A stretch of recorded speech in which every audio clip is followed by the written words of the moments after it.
3인 3색입니다. 세 분이 다 색깔도 틀리고 위치도 다 틀리신데요. 이 세 분이 과연 이제 어떤 관점으로 룻기를 보시는지 우리가 이렇게 주의 깊게 듣고 또 깊은 배움의 시간 그리고 또 질문하고 응답하는 그런 시간이 되었으면 좋겠고요. 먼저 우리 한 교수님께서 펜테 교수님께서 히브리어 성경을 통해 본 룻기 신학이라는 제목으로 발제를 해주시겠습니다.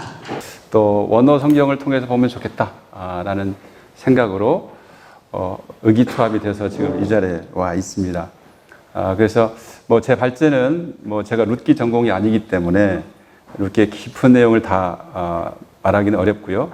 하지만 원어 성경을 읽으면서 느꼈던 것들 좀 몇 가지 소개하면서 저는 뭐 이렇게 나눔의 물꼬를 트면 또 여러분들의 질문을 통해서 대화를 통해서 더 깊어지지 않을까 기대를 합니다. 룻기 해석에 뭐 여러 가지 관점이 있지만 저는 세 가지로 한번 생각을 해봤습니다. 룻기를 우선 다윗의 계보를 통한 다윗 왕조의 정통성 확보. 맨 마지막에 4장 17절 보면 이제 다윗이 등장하잖아요.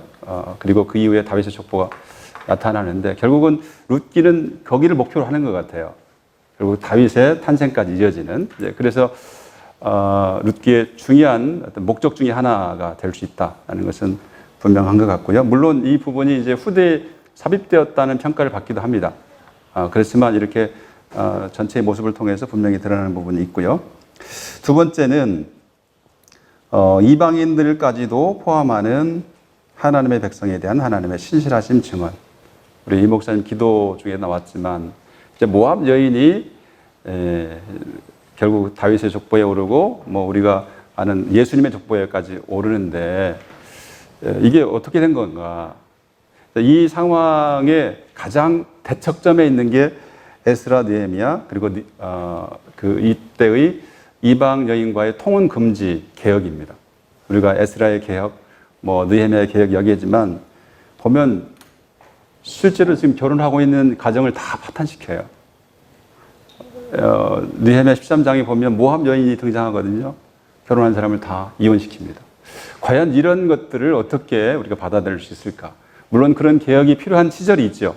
그러나 그것만으로 가서는 안 되죠. 성경은 그래서 반대 목소리를 담고 있습니다. 이방 여인도 품는 그런 목소리를 담고 있는 것이 룻기다. 이방 세계에 대한 열린 모습을 보여주는 게 또 요나스 아닙니까? 이제 이런 것들이 이 구약 성경 안에 다양한 목소리들이 있다는 것을 인지하는 것 자체가 매우 중요합니다. 그러면 나의 어떤 시각을 균형을 잡을 수가 있죠. 하나의 시각만으로 오는 것을 이렇게 가져가려는 시도를 멈출 수 있기 때문에 그런 의미에서 포로기 이후 이방 통혼 금지 정책에 대한 반대 목소리로 룻기를 읽을 수가 있겠습니다. 요즘 학자들이 많이 이런 얘기를 강조를 하죠. 그렇지만 이제 탈역사적 본문 중심의 관점을 생각할 수 있겠습니다. 그러니까 이 룻기의 저작 연대에 대해서 굉장히 말이 많이 있습니다. 늦은 포로기 이전, 적어도 이제 다윗이 등장하고 다윗이 왕이 되기까지는 지나야 이 내용이 의미가 있겠죠. 그런 의미에서 이제 포로기 이전, 그것도 늦은 포로기 이전. 물론 전통적으로는 이것을 사무엘에 썼다고 말을 하기도 하지만, 그 다음에 포로기 이후 굉장히 다양한 시대의 추측이 있고 주장이 있습니다. 그래서 어떤 한 시대를 꼭 집어서 말하기는 어렵습니다. 그런 의미에서 그 역사적 정황을 좀 열어놓고 탈역사적 상황에서 본문을 중심으로 하면 본문 자체를 읽어보면 어떤 내용이 나올까? 이제 그런 관점을 가질 수 있겠죠. 저는 이제 세 번째 관점을 따라서 한번 룻기를 읽어봤고 또 그 내용을 소개해 보고자 합니다. 두 번째 룻기의 구조인데요. 이 구조만 잘 봐도 좀 룻기의 어떤 신학이 잘 드러나지 않을까, 내용이 드러나지 않을까 생각이 됩니다. 보면 물론 의도적으로 나오는 것이지만 상당히 이런 분석이 내용과 잘 일치되기 때문에 저는 이런 분석이 의미가 있다고 보고요. 룻 이전의 역사를 보면 이제 결국 다 죽잖아요. 죽음의 보도가 중심이 될 수도 있고요. 그 다음에 맨 마지막에 출생 보도, 족보는 출생 보도니까 이렇게 출생 보도와 죽음 보도가 대비를 이루고, 그 다음에 이제 저는 이제 룻기의 주인공이 누굴까 생각해보면 저는 세 사람이라고 봐요. 나오미, 룻, 보아스. 어느 한 사람도 룻기 전체를 좌우할 수 없다고 저는 생각합니다. 그러면서 이 세 사람을 잘 봐야 된다는 생각을 갖는데요. 제일 먼저 이제 나오미의 결단이 나오죠. 귀환과 보냄. 다시 돌아가겠다는 결단을 하고 며느리를 보내는 그런 행동이 나오고, 이제 그곳에 걸맞는 내용이 이제 보아스와 룻 사이에 오벳이 태어나는 그런 것과 대비될 수 있고요. 이제 여기에 매우 중요한 요소 중에 하나가 이제 야훼 하나님의 행동이죠. 야훼께서 양식을 주셨다는 사실을 듣고 들어오잖아요. 양식을 주셨다. 맨 마지막에는 야훼께서 룻에게 잉태케 하셨다. 이 결국은 이제 이 틀이 이걸 이제 수미상관 구조라고 하는데, 룻기는 이 두 가지 야훼의 행동이 딱 중심을 잡고 있어요. 그 안에 다양한 사람들의 행동이 묘사되고 있다는 것을 알 수가 있습니다. 그 다음에 1장 15절부터 나오미를 위한 룻의 결단, 동행, 같이 하겠다.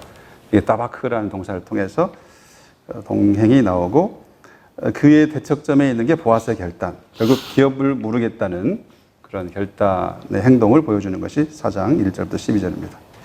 그 다음에 2장과 3장은 이제 룻과 보아스의 만남이 이루어지는데, 2장은 출발점이 달라요. 2장은 나오미와 생존을 위한 룻의 헌신. 룻이 이제 밭에 가서 이삭을 죽겠다고 나서잖아요. 누가 시켜서 한 게 아니죠. 2장 2절에 보면 룻이 스스로 나가서 헌신하는 모습을 보여주고, 그런데 3장은 다릅니다. 3장은 룻의 안식, 마노아, 안식을 위한 나오미의 권유. 너도 안식을 찾아야 되지 않겠는가? 남편을 통해서 안식을 찾아야 되지 않겠는가라는 말을 통해서 나오미가 권유함으로 룻이 이제 행동하는 모습을 보게 됩니다. 그러니까 2장과 3장의 출발점이, 2장은 룻의 헌신이 주도하고 있고 3장은 나오미의 권유가 주도하고 있고, 그러한 출발점 속에서 보아스의 뜰에서 룻과 보아스가 만나는 장면, 그리고 보아스의 타작마당에서 룻과 보아스가 만나는 장면이 2장과 3장에 되어 있습니다. 자, 이런 구절을 통해서 보면 이제 룻기의 큰 그림이 좀 그려질 수 있지 않을까 생각하고, 이러한 행동들 가운데 각각의 나오미의 결단, 룻의 결단, 보아스의 결단이 매우 중요하게 서로 동등한 가치를 지니고 룻기 안에서 펼쳐지고 있다. 저는 그렇게 생각합니다. 주요 표현에 나타난 욥기의 주제라고 되어 있는데 저도 몰랐어요. 오늘 와서 알았습니다. 룻기의 주제입니다. 제가 이제 뭐 욥기를 전공하다 보니까 무의식 속에서 욥과 룻이 이렇게 혼동해서 작용한 것 같아요. 저 뒤에도 욥기의 주제, 욥기의 신학이라고 되어 있는데 그것도 고쳐야 됩니다. 룻기의 주제. 나오미의 귀환과 회복. 여기에 이제 슈브라는 동사 잘 아시죠? 뭐 구약에서는 돌아오라, 돌이키라, 회개, 뭐 귀환. 슈브라는 동사는 뭐 돌이킴이 기본 뜻이 있고, 그래서 회개도 있고, 반대로 하나님께로부터 떠나가는 것도 슈브예요. 또 하나님께서 포로로부터 돌아오게 하는 귀환도 슈브고요. 운명을 바꾸는 것도 슈브예요. 굉장히 다양한 의미로 쓰이는데, 여기서는 이제 귀환의 의미로, 그리고 회복의 의미로. 그래서 1장과 2장에 보면 룻과 나오미는 귀환자로 묘사됩니다. 핫샤바, 돌아온 자다. 여기 요즘으로 말하면 알리야겠죠. 알리야, 귀환자. 그 다음에 룻과 보아스 사이에 태어난 아이를 생명의 회복자라고 되어 있는데, 히브리 말로 보면 메시브. 그래서 이 시브라는 동사가 이제 초반부와 마지막에 이렇게 대응을 이루면서 중요한 주제를 보여주고 있다는 것을 알 수 있고요. 떠남과 동행의 대비, 이렇게 생각해 봤습니다. 이렇게 히브리 성경을 읽다 보니까 이제 아자브라는 동사를 통해서 떠남이 나타나죠. 이주. 영어로 말하면 리브죠, 리브. 이렇게 덮고 떠나는 건데요. 룻은 그의 부모와 나라를 떠나서 아자브했어요. 나오미와 함께 이스라엘에 왔습니다. 그런데 이 아자브 동사가 2장 16절에 보니까 이제 보아스가 종들한테 다발해서 조금씩 버려서 이렇게 흘려서 룻에게 죽게 하라는 표현이 나오는데 거기다 아자브가 쓰였고요. 그 다음에 나오미가 보아스의 행동을 이렇게 표현하고 있습니다. 그는 그의 인애를 버리지 않았다. 인애란 말도 중요합니다. 나중에 설명하겠습니다. 하세드. 근데 버리지 않았다. 로 아자브. 그래서 이제 버리지 않았으니까 간직하고 있다는 것이죠. 이 버린다는 말의 이제 반대말은 전 동행이라고 보았고요. 떠남의 반대말이니까 따바크라는 동사가 여러 번 나옵니다. 저는 곁에 있음이라고 번역을 해봤는데요. 룻이 나오미의 곁에 있었습니다. 우리 개역 개정은 아마 붙쫓았더라 이런 말, 붙쫓았더라. 그것도 좋은 편이라고 생각해요. 오르마는 떠났지만 룻은 시어머니 곁에 있었습니다. 근데 보아스는 룻에게 이런 말을 합니다. 너는 나의 소년들 곁에 있으라. 떨어지지 말고 붙어 있으라. 곁에 있으라. 그 다음에 룻이 보아스의 소년들 곁에 있었다. 이런 표현이 나옵니다. 그래서 떠남과 동행이 이렇게 서로 전혀 다른 대비되는 주제가 함께 룻기 안에서 반복되고 있다는 것을 알 수 있고요. 세 번째는 모압의 뜰과 보아스의 뜰. 자, 이건 히브리 성경을 통해서 얻을 수 있는 아주 대표적인 발견이 아닐까 생각해요. 지금 강태현 선교사는 여기를 보아스의 뜰이라고 굉장히 강조하시잖아요. 히브리 말로 우리말에서는 모압 지방 이렇게 표현되어 있을 겁니다. 모압 지방이라는 말에 스데 모압이라고 되어 있어요. 저는 그래서 이것을 제가 이제 룻기를 사역을 해봤는데요. 모압의 뜰이라고 번역했어요. 의도적으로. 왜? 보아스의 뜰과 대비시키기 위해서. 그래서 어느 뜰에 있을 것인가? 또 모압의 뜰에 있을 것인가? 보아스의 뜰에 있을 것인가? 이런 대비가 원문으로는 아주 분명하게 잘 드러나고 있다. 모압의 뜰로 살기 위해서 나갔지만 아무것도 얻지 못하고 돌아온 나오미가 등장하고 있고요. 보아스의 뜰에서 풍성함을 누리는 룻과 나오미가 잘 대비되고 있습니다. 또 한 가지는 빈손입니다. 빈손. 나를 빈손으로, 렉함, 빈손으로 돌아오게 하셨다라고 이제 나오미가 고백하잖아요. 근데 보아스가 룻에게 내 시어머니에게 빈손으로 가지 말라. 한쪽에서는 빈손으로 돌아왔다고 말하고 한쪽에서는 빈손으로 가지 말라라고 말하고 있고 그것이 아주 렉함으로 잘 대비가 되고 있습니다.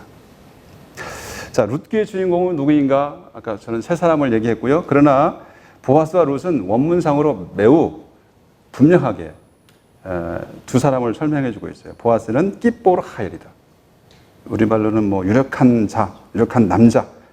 깃보르도 용사이고 하엘은 힘, 또 군대, 뭐 용맹 이게 다 포함될 수 있어요. 유력한 남자. 룻은 에셋 하엘. 이게 안타깝게도 잠언이나 룻기에서 현숙한 여인으로 번역이 됐어요. 현숙한 여인도 좋은 번역이긴 한데 현숙한 여인 하면 마치 집안에서만 이렇게 잘 이렇게 다소곳하게 현모양처의 의미를 갖게 돼서 좀 원문의 의미를 잘 살리지 못하는 것 같아요. 에셋하엘은 능력 있고 용맹스럽고 일처리를 아주 유능하게 잘 해내는 그런 여인의 모습입니다. 실제로 잠언 31장을 보면 별거 다 하죠. 오히려 남편은 가만히 있고 집안일 다 하고 사업도 다 하고 이런 능력 있는 여자의 모습으로 나타나고 룻도 마찬가지죠. 그렇죠? 집안에서만 있지 않죠. 이 어려운 살림을 다 이끌어 나가기 위해서 철저하게 적극적으로 행동하는 모습을 보게 됩니다. 그래서 두 사람이 잘 대비가 되고 여기에 이제 나오미가 또 한 사람으로 주인공으로 말할 수 있지 않겠는가라고 생각을 합니다. 네 번째로 주인공들의 주요 발언을 통해서 보면 이제 여기에 아주 핵심어들이 많이 나오는데요. 나오미와 룻의 대화를 보면 며느리를 향해서 나오미가 권유를 합니다. 가라고 하죠. 그리고 죽은 자들과 나에게 한 것 같이 여호와께서 너희에게 인애를 베푸시기를 핫세드를 베푸시기를 한다. 이렇게 축복을 해줘요. 근데 룻은 그것에 듣지 않고 결단하죠. 하이라이트가 당신의 백성이 내 백성이요 당신의 하나님이 내 하나님이십니다. 그러니까 철저하게 자신과 시어머니를 동일시하는, 저는 이것은 시어머니에 내려주는 사랑이 있기 때문에 가능하다고 봐요. 어떻게 며느리가 그냥 무턱대고 가겠어요. 나오미로부터 얻은 은혜와 사랑이 있기 때문에 거기에 대한 응답으로 가는 것이 아닌가. 그러한 면모를 1장에서 충분히 나오미가 보여주고 있다. 자신의 인생은 자신의 인생이고 며느리의 인생은 며느리의 인생임을 인정하고 자유롭게 놔주는 그런 넓은 어머니의 사랑을 깨달은 룻은 어머니와 함께 가기로 결단을 하는 것이죠. 보아스와 나오미의 축복. 룻을 향한 보아스의 축복을 보면 이제 여기서 흥미로운 것이 이제 그분의 날개 아래 타드, 케나탑, 케나팝, 케나프가 이게 날개죠, 날개인데요. 날개 아래 피하러온 너에게 온전히 보상해 주길 바란다. 되어 있고 보아스를 향한 나오미의 축복, 산자와 죽은 자에게 그의 인애를 거두지 아니한 핫세드를 베푼 사람이라고 축복해 주는 모습을 보게 됩니다. 룻과 보아스의 대화를 보면 보아스를 향한 룻의 청원은 나는 당신의 여종 룻입니다. 당신의 옷자락이 케네프예요. 그러니까 날개라는 말을 이렇게 이제 똑같이 날개인데요. 하나는 날개, 하나는 옷자락으로 번역했어요. 어쨌든 이 히브리 원문상으로 보면 서로 통하는 거죠. 하나님의 보호, 보아스의 보호. 이것을 보여주는 낱말의 케네프인데요. 그런 대응이 잘 되어 있고 기업 모를 자라는 말을 하고 있습니다. 룻에 대한 보아스의 축복. 벌써 15분이 다 됐네요. 조금만 더 하겠습니다. 내 딸아, 내가 여호와께 복받기를 원한다. 너와 너의 나중 인애가 처음 인애보다 헤세드가 나오죠. 그래서 이 룻기를 관통하는 핵심어 중에 하나가 헤세드예요. 인애예요. 며느리들이 보여주는 인애, 나오미가 보여주는 인애, 보아스가 보여주는 인애. 이것이 풍성하게 드러나 있는 것이 룻기다. 룻기의 배경이 되는 제도들, 수혼제와 기업무르기. 사실 이게 아마 어려울 거예요. 룻기를 해석할 때 도대체 이게 뭐냐. 뒤에 수혼제인 것 같기도 하고 기업무르기인 것 같기도 하고 이제 그런 부분이 혼동될 수 있는데 한번 오늘 설명을 통해서 그런 혼동된 부분을 정리하면 좋을 것 같습니다. 자, 수혼제는 신명기 25장에 나오는 거고요. 조건은 형제들이 함께 살 때. 이것은 대가족제를 의미하는 거고 형제 간에 이루어지는 일이라는 것이 우선 중요하고요. 목적은 죽은 형제 이름이 있게 되어서 그 이름이 이스라엘 중에서 끊어지지 않게. 수혼제라는 게 숫자가 형수가 될 수도 있고 제수가 될 수 있죠. 형이나 아우의 아내와 결혼하는 거죠. 레비레이트라고 영어로는 표현하는데요. 그래서 시행은 남편의 형제가 그 형제 이름을 이스라엘 중에 있기를 싫어해서 남편의 형제된 의무를 행하지 않을 때. 이 말은 무슨 말이에요? 수혼제를 거부할 수도 있다는 거죠. 수혼제는 의무이지만 거부할 수도 있어요. 그래서 거부할 경우에는 신을 벗어서 얼굴에 침을 뱉고 그래서 신 벗김을 받은 자의 집이라는 오명을 쓰게 되죠. 어쨌든 수혼제의 의무가 있지만 거부할 수도 있다는 것을 말하게 되고요. 그래서 룻기 마지막에 이제 기업 모를 자에 해당되는 사람이 그렇게 보여주고 있죠. 자, 그런데 이때 중요한 것은 형제 이름이 이스라엘 중에서 끊어지지 않게 하는 것이 중요합니다. 근데 기업 무르기는 달라요. 25장, 레위기 25장 취지는 토지예요. 토지를 영구히 팔지 말라. 토지는 다 내 거다. 너희는 거름일 뿐이다. 동거하는 자로서 하나님과 함께 있을 뿐이다라는 것이 취지예요. 땅은 너희 거 아니라는 거죠. 그냥 이 땅에 사는 동안 빌려서 사용하다가 가는 그런 모습을 보여주고 있고 형제가 가난해서 기업 중에 얼마를 팔았어요. 땅을 팔 수도 있죠. 자, 그럴 경우에 가장 가까운 기업 모를 자가 되는 사람이 와서 그 판 것을 돈을 주고 다시 사는 거죠. 자기 가까운 형제를 위해서 살 수 있어요. 그런데 그런 기업 모를 자가 없고 스스로가 능력이 생겼어요. 그러면 자기가 살 수 있어요. 그 판 횟수를 따라서 살 수 있고 그것이 안 되면 희년까지 갑니다. 희년에는 다시 원래의 주인, 원래의 기업 주인에게로 돌아오게 되는 것이 기업입니다. 목적은 기업이 분배받은 지파가 아닌 다른 지파의 사람에게 넘어가지 않게 하기 위한 거예요. 그러다 보니까 어떤 일이 벌어집니까? 슬로봇의 딸 얘기 나오죠? 딸밖에 없을 때는 어떻게 해야 되느냐? 딸에게도 기업을 주는 그런 것이 있고, 자, 그럼 딸이 받았어요. 근데 다른 사람하고 이제 자기 기업 외에 다른 남편하고 가면 기업이 또 저쪽으로 가겠죠. 그래서 슬로봇 같은 경우는 자기 기업 안에서, 자기 지파 안에서만 결혼하도록 하는 조치를 취하게 되는 것을 보게 됩니다. 결국 분배받는 기업이 다른 지파에게로 넘어가지 않게 하기 위한 다양한 장치들이 기업 무르기를 통해서 이루어지고 있는 것을 보게 됩니다. 자, 그렇다면 룻기는 어떤 것을 말하고 있는가? 두 가지 요소를 다 가지고 있죠. 우선 수혼제의 요소가 있습니다. 죽은 자의 형제와 결혼하는 내용, 나오미가 그런 얘기를 하잖아요. 동서라는 말도, 여바마라는 말도 이제 수혼제에 등장하는 용어입니다. 그런데 돌아와서 누구에게도 요구하지 않았어요. 뭐 수혼자 있으니까 당신 수혼자의 의무를 다하십시오. 이런 말을 하지 않죠. 이 말은 거부할 자유가 있고 명예의 손상을 입을 수 있는 그런 요소가 있다는 것을 얘기하는데, 그런데 마지막 여인들의 칭송에 보면 수혼제의 의미가 실현된다는 것을 알 수 있죠. 야베를 성축하라. 그분께서 오늘 너에게 기업 물을 자가 끊어지지 않게 하셨으니 그의 이름이 이스라엘에서 부를. 수혼제의 중요한 것은 죽은 자 이름이 남겨지는 거거든요. 그가 내게 내 생명의 회복자가 될 것이요 내 노년의 봉양자가 될 것이다. 그러니까 지금 룻을 통해서 태어난 아이는 나오미의 생명의 회복자이고 봉양자의 나오미라는 거예요.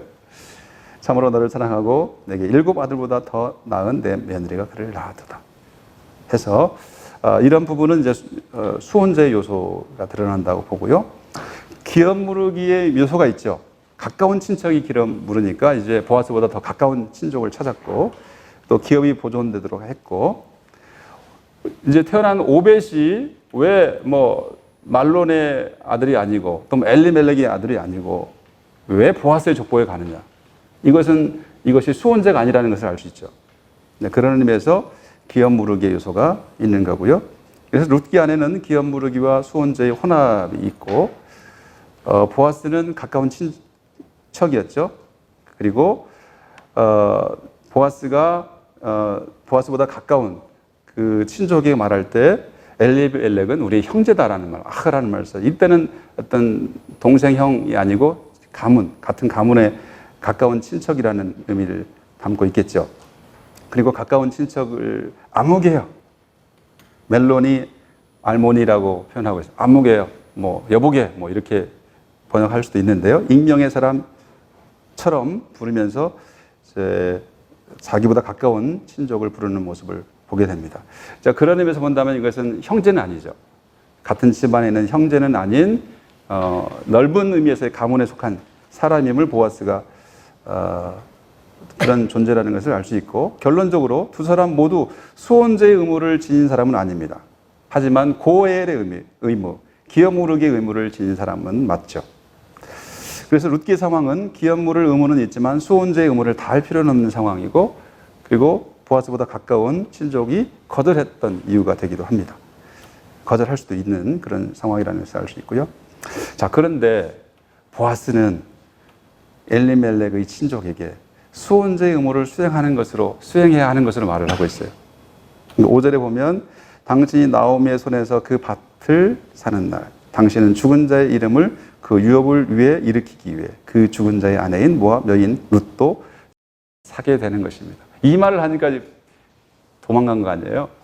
그러니까 지금 기업 무르기가 의무이고 수혼제는 감당할 의무가 아닌데도 불구하고 보아스는 더 확대해서 설명하고 있고, 그것 때문에 보아스보다 가까운 친족은 거부를 했고, 보아스 자신은 그 수혼제의 의무를 다할 것을 얘기를 하죠.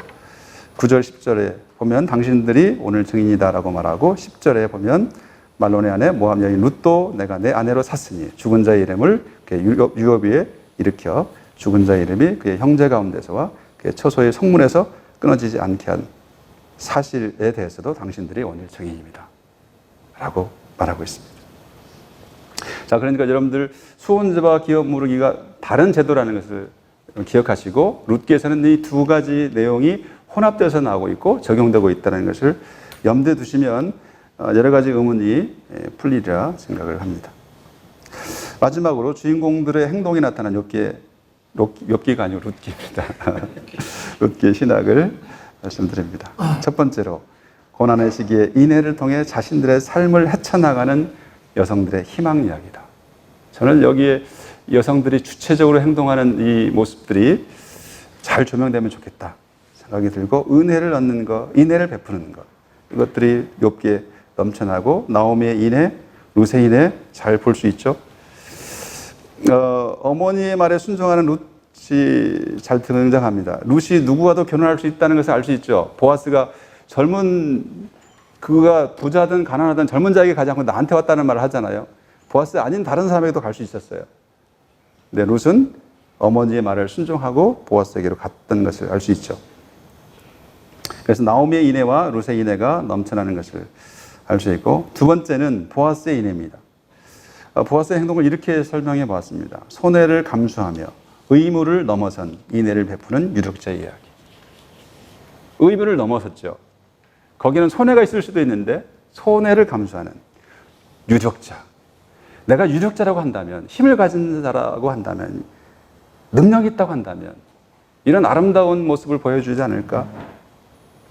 이런 생각을 할 수가 있습니다. 그래서 보아스의 결혼을 통해서 수혼제의 의무를 하는 것은 아니지만, 그래서 오벳이 보아스의 족보에 오르게 되었지만 그의 기업 무르기는 그 기업이 엘리멜렉의 토지 또는 말론의 기업으로 일컬어져서 죽은 자의 이름이 사라지지 않게 한 행동이었다라고 평가할 수 있겠습니다. 이런 행동을 하니까 그는 생명을 살렸고 다윗과 그리스도의 족보에 오르는 영광을 얻게 되었지 않았을까 생각을 합니다. 세 번째로 아까 처음에 말씀드렸듯이 인간의 행동과 역사 이면에서 활동하신 하나님. 겉으로 보면 사람들의 행동만 나타나 있어요. 근데 이 처음과 끝에 하나님의 행동이 드러나 있어요. 이건 매우 중요한 일이죠. 우리가 보네퍼의 중요한 말이 있죠. 보네퍼는 어떤 말을 했냐면, 우리가 하나님 앞에서 하나님과 함께 하나님 없이 산다. 하나님 없이 산다는 거예요. 그게 무슨 말일까요? 우리가 살아가면서 하나님 많이 들먹이죠. 하나님이 하신 일이에요. 하나님 함께 하셔서 하나님께서. 그러다 보면 내 행동을 하나님의 이름을 들먹이면서 이렇게 합리화시킬 수 있죠. 그때 하나님 없이 살라는 것은 하나님 말하지 않아도 하나님이 드러나도록 하라는 거거든요. 지금 나오미와 룻과 보아스는 하나님을 들먹이지 않아도 그의 행동을 통해서 하나님의 뜻이 이루어지는 것을 보게 하였고, 그러나 그 이면에서 하나님은 그 모든 것을 준비해 주시고 또 이끌어 주신다는 사실을 보게 될 때, 우리가 하나님을 믿는 사람으로서 이 땅에서 때로는 하나님과 동행하며 살지만 하나님 없이 사는 모습도 필요하지 않겠나. 그것은 하나님을 버리라는 얘기가 아니고, 굳이 하나님의 이름을 들먹이지 않아도 하나님이 살아계심이 증거될 수 있는, 인애가 넘쳐나서 하나님의 역사가 이루어지는 그런 삶을 우리에게 원하시지 않나, 이런 생각을 해봤습니다. 경청해 주셔서 감사합니다. 네, 감사합니다. 우리 하 교수님께서 다 하셨고, 우리는 거기에 조금 사족을 다는 것이 아닐까 하는 생각을 하고요. 하 교수님 특별히 큰 은혜 받고 감동 받았습니다. 하 교수님의 그 말씀 위에 어떻게 선교적인 적용을 어떻게 할까 하는 것이 제 관점인데, 저는 아주 오래전에 이스라엘에 와서 잠깐 공부하고 이제 또 한국에 돌아가서 목회 오래 하고 좀 일찍 은퇴하고 이제 3년 반 전에 우간다에 가서 주로 가르치는 선교를 통해서 선교를 하고 있었습니다. 그러다가 이제 우리 딸이 미국에서 아기를 낳는 바람에 집사람이 저를 버리고 미국으로 가는 바람에 저는 고아가 돼가지고 갈 데가 없어서 강성 교수님한테 살려달라고 했더니 여기 와서 잠깐 머물면서 많은 배움과 또 많은 묵상을 하고 있습니다. 저는 이 룻기 세미나가 단지 우리 그 보아스의 뜰에 자리 잡은 한국 이 문화센터의 선교적 과제와 또 좌표를 설정하는 일로부터 시작해서 또 저 자신 선교사로서 지나간 선교를 돌아보고 어떻게 하면 선교를 잘할까를 이제 고민하다가 나눈 것입니다. 제가 우간다에 오면서 짐이 무거워서 책을 못 가져왔는데, 그래도 한 권은 가져와야 좀 하나님 앞에 덜 미안하지 않을까 해가지고 이 선교사 바울이라는 책을 들고 오면서 이 책에서 뭔가 해답을 얻을까 하고 기대했었는데, 과연 제가 이 책을 통해서 해답을 많이 얻었고 우리 선교하시는 분들에게 적극 추천합니다. 선교사 바울이라는 책인데, 근데 이제 이분이 쓴 다른 책이 있는가 하고 BBC에서 이렇게 도서관에 가보니까 또 이 책도 있는데 이게 좀 두꺼워요. 두꺼운데 Early Christian Mission이라고 초기 기독교 선교인데 좀 바울 선교에 집중을 해서 1권, 2권 있는데 1권은 예수 운동이고 두 번째가 이제 바울을 중심으로 쓴 건데 다 읽지는 못했습니다. 부분 읽으면서 이 슈나벨이라는 독일 학자, 독일 선교학자가 자기가 성경에 나오는 모든 선교 활동을 조사해보고 연구해보고 2000년 교회 역사에 나타난 선교를 좀 연구해 보니까 모든 선교의 활동이 다양하지만 기본적으로 네 가지는 항상 들어가더라. 그 어떤 경우에도 이 네 가지 중에 하나가 빠지면 그 크리스찬 선교라고 볼 수가 없다라고 하는 것을 그 분이 발견한 게 네 가지예요. 제가 발견한 게 아니고 그 슈나벨이라는 학자가 발견한 것인데 제가 공감을 했고 그 이 네 가지가 순서적으로 일어날 뿐만 아니라 또한 복합적으로 일어날 뿐만 아니라 또한 동시에 이것이 지속적으로 일어나야 된다는 것이 이분의 생각이에요. 그 네 가지가 뭐냐면 선교사는 현장을 떠나서 이동하는 것뿐만 아니라 의도적으로 이동해야 돼요. 의도적인 이동, 의도적인 공간 이동이 필요하다. 첫 번째고 두 번째가 개인적인 회심 중요하고 그 다음에 그것을 통하여 신앙 공동체가 이루어지고 그것으로 끝나는 게 아니라 꾸준히 재생산을 위하여 훈련하고 선교하면서 파송해야 된다.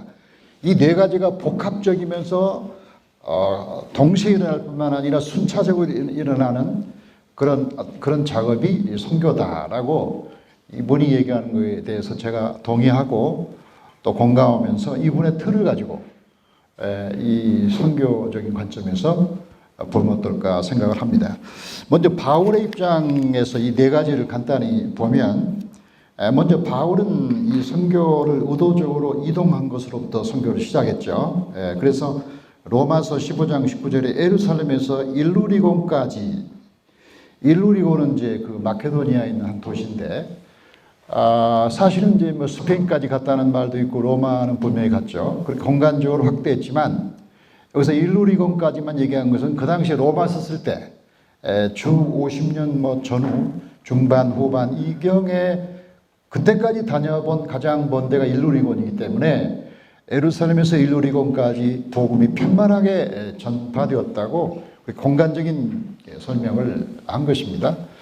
이 말은 이제 어떤 공간적인 적용이 필요하다는 것이죠. 안 떠나고 선교 활동을 할 수 있지만 안 떠나고는 선교가 아닙니다. 그래서 뭔가 떠나야 되는데 많은 사람이 안 떠나도 선교라고 주장하는 바람에 오늘날 선교가 많이 약화되고 있다고 저는 개인적으로 보는 거죠. 어쨌든 바울이 선교 현장을 떠났는데 주 31년에 이제 그가 회심했다고 보고 67년에 죽었다고 이제 이분은 이렇게 바울 사도를 평가하면서 31년부터 67년 사이에 바울은 15번의 공간적인 이동이 있었다. 15번의 의도적인 공간적 이동이 있었다고 말하는데 이제 뭐 다마스커스부터 시작해가지고 크레테까지, 뭐 스페인 크레테까지 15번의 공간적인 이동을 통하여 그리고 매우 의도적이었다는 거죠. 성경이 나오는 것처럼 거기에 말하고 있는 것처럼 그의 아들을 이방에 전하기 위하여 갈라디아에 나온 것처럼 어떤 분명한 복음적 의도를 가지고 어떤 공간적인 이동을 했다는 것이 이제 바울 사도의 선교의 시작이었답니다. 두 번째는 개인적인 회심인데 바울 사도의 개인적인 그 경험이 다메섹 회심 아닙니까? 다메섹에서 예수님 만난 것을 사도행전에 3번이나 반복해서 기록하고 있는 걸 보면 사도행전 9장, 22장, 25장 3번이나 반복해서 기록하고 있는 걸 보면 그것이 얼마나 그에게 굉장한 충격과 중요한 사건이었다는 것을 알 수가 있고 또 본인 자신의 그 회심 체험에 기반하여 그분이 선교할 때 언제나 이것이 명시적으로 혹은 덜 명시적으로 강조되고 있는 것이 그리스도와의 만남, 그리스도와의 만남의 체험이 그에게 굉장히 중요한 사건으로 여겨졌다 이렇게 알 수가 있습니다. 데살로니가 1장 9절에 사시고 참된 하나님께 돌아와 아까 슈브란 말 하셨는데 돌아와야 된다는 이 사건에 대한 강조 이것이 이제 회심의 기본이라고 보겠습니다. 그래서 바울 사도는 그 설교와 가르침과 삶을 통하여 회심에 집중하는데 개인적으로 만난 사람에게도 회심이 필요하지만 집단적으로 설교하거나 가르칠 때에도 반드시 그 속에 회심자가 나왔다라는 거죠. 그러니까 집단적인 설교를 할 때에도 반드시 개인적인 회심이 일어난다는 거죠. 그래서 성경에 보면 그 집단적 설교나 가르침 속에서도 고린도 회당장 그리스도라든지 가이오라든지 스데바나라든지 빌립보의 간수라든지 서기오 바울이라든지 아테네 아레오바고소 이런 사람들은 전부 개인적으로 그리스도를 만난 사람들이었다고 성경이 말하고 있습니다. 이 책에서 재밌는 통계 자료가 나왔는데 사도 바울을 통하여 개인적으로 회심한 사람들의 이름이 38명이 분명히 거론되고 있고 그 38명의 개인적인 퍼스널 히스토리가 13군데의 공간에서 일어났습니다. 이 말은 15번의 공간을 이동했다는 것으로 볼 때 사도 바울은 간데마다 그가 만난 사람들이 개인적으로 회심하고 그로 인하여 그리스도를 만나는 사건이 있었다는 것입니다. 이것이 굉장히 사도 바울에게 중요한 선교였다.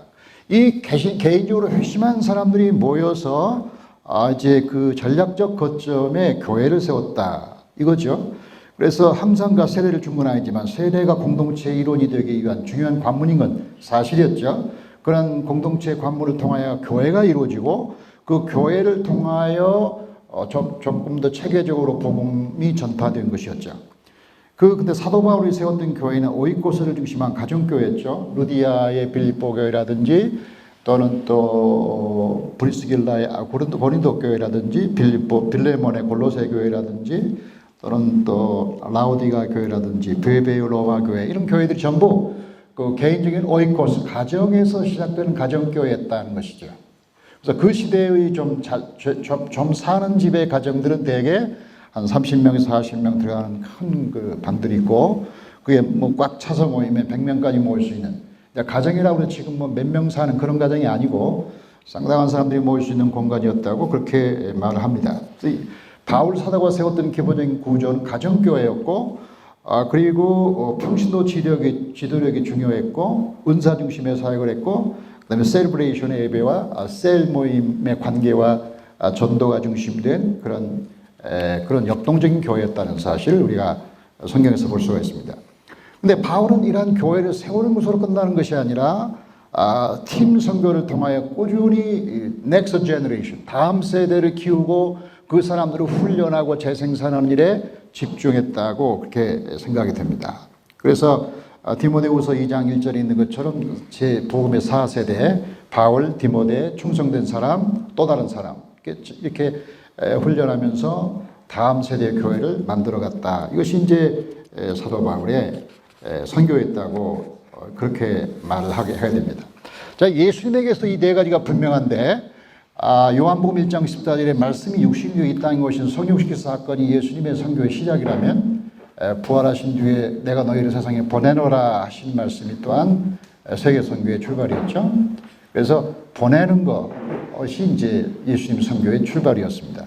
뿐만 아니라 예수님은 교회를 세우는 것보다도 개인이 하나님을 만나는 것의 중요성. 그래서 그가 택한 사람들을 그와 함께 있게 하시면서 그들과의 관계를 통하여 하나님을 만나게 하고 알게 하시는 로버트 콜만이 말한 예수님의 제자 훈련 7가지 8단계처럼 주님이 선택하시고 함께 계시게 하시고 순종을 요구하시고 또 능력을 주시고 관계를 맺은 이런 관계를 통하여 그리스도와의 만남을 중요시 여겼다라고 하는 것이 예수님의 선교죠. 그리고 예수님은 마태복음 16장에서 내 교회를 세우겠다고 약속하셨죠. 그러나 실제 교회가 세워진 것은 주님이 죽으시고 부활하시고 성령이 임한 다음에 이루어진 것으로서 그분의 죽음과 부활과 성령이 교회의 중요한 에센셜, 본질이라는 것을 우리가 알 수가 있습니다. 뿐만 아니라 예수님 마태복음 28장에서 가라 세상에 복음을 전하고 그리고 말씀을 지키는 공동체를 만들도록 끊임없는 재생산을 요청하셨죠. 이거 예수님의 교회 패러다임인데 이것이 역시 이 지금 셔나벨이 말한 네 가지 패러다임과 일치하지 않나 싶습니다. 이런 관점에서 보아스의 들을 제가 볼 때 보아스에 나타난 이 보아스와 룻의 사건은 전형적인 그 선교의 모델이라고 봐도 크게 문제가 없다 생각을 합니다. 먼저 이 엘리멜렉은 흉년을 피하여 모압으로 가죠. 그러나 모압은 그의 도피처이죠. 선교지는 아닙니다. 선교지는 도피처가 아닙니다. 선교는 하나님이 보내신 곳으로 가는 것이지 먹고 살기 위해서 가는 곳은 아닙니다. 그래서 먹고 살기 위해서 갔던 모압에서 다시 돌아와서 베들레헴으로 오는데 모압에 별 볼 일이 없기 때문에 돌아왔다기보다도 제대로 된 선교지로 하나님의 부름받고 다시 왔다 이렇게 생각을 할 수가 있습니다. 그래서 베들레헴은 돌아왔다고 해서 베들레헴이 금방 형편이 나아진 것도 아니었죠. 흉년 들고 가물고 배고프고 가난하고 또 뭐 사람 죽고 이별하고 이런 고난, 고통의 연속이었습니다. 그래서 베들레헴은 가장 전형적인 선교지였다고 저는 보는데, 그것은 보아스 시대뿐만 아니라 그 뒤에 예수님 시대에도 헤롯이 예수님 죽이려고 했고, 그 뒤에는 또 아랍 시대에는 무슬림들이 또 기독교인들을 많이 핍박했겠죠. 지금은 좀 죄송하지만 이스라엘에 또 많은 영향을 받아서 고난 가운데 살고 있지 않습니까? 그러니까 베들레헴은 고대로부터 아주 전형적인 기독교 선교지다. 고난과 흉년과 가난이 있는 곳, 이곳에 보내졌다. 이곳을 가고 싶은 건 아니었어요. 이 사람들이 가고 싶은 것은 좀 물질도 풍부하고 가난도 없고 좀 먹을 것도 많은 곳이었어요. 근데 그곳은 자기들이 원했죠.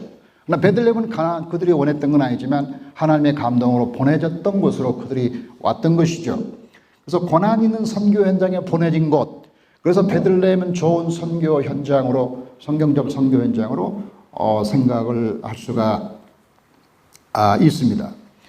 그 다음에 이제 이 보내졌다고 해서 선교가 아니라 룻이 헌신을 하는데, 아까 우리 하 교수님 말씀대로 룻의 헌신을 저는 룻의 회심으로 저는 이해하는데, 왜냐하면 회심이라는 것은 단순한 고향을 떠나는 게 아니라 그들이 믿는 신을 떠나는 거거든요. 근데 이 룻은 자기 고향을 떠나는 게 아니라 내가 믿는 신을 떠났다는 거거든. 어머니가 믿는 신을 나도 믿겠다. 그러니까 회심의 좋은 정의는 하나님께 돌아오는 거 아니겠습니까? 하나님께 돌아온 거죠. 하나님께 돌아왔다는 점에서 룻기는 그런 점에서 가장 성경적인 회심의 전형적인 예를 보여준다, 이렇게 생각이 됩니다. 그래서 회심은 룻이 경험하는 악한 환경으로부터 회심이 나왔을 수 있지만, 그리고 회심은 한 번에 끝나는 게 아니라 과정이 필요하고 오랜 과정을 통해서 이루어져가는 long process이겠지만, 어떤 경우든지 회심의 배후에는 하나님의 은혜와 하나님의 도움과 하나님의 섭리가 있다. 이건 분명하다. 룻은 왜 자기가 베들레헴에 오는지를 모르고 왔겠지만, 그리고 왜 자기 신을 버리고 나오미의 신을 택했는지 본인 자신은 충분히 설명할 수 없겠지만, 그 배후에는 분명 그리스도를 잉태한 그 세계사적 선교의 출발로서 하나님의 굉장한 섭리와 계획이 있었다는 사실을 우리가 알 수 있고, 그 출발은 룻의 회심이었다고 생각을 합니다. 그런데 룻이 회심하는 것으로 끝나는 것이 아니라 그 다음에 교회를 이뤘다는 게 참 중요한데, 저는 룻기를 교회론의 입장에서 볼 때 아주 재미있는 그 상징들을 발견할 수가 있었어요. 그 룻은 회개하고 돌아와야 될 어떤 세상의 표상이다.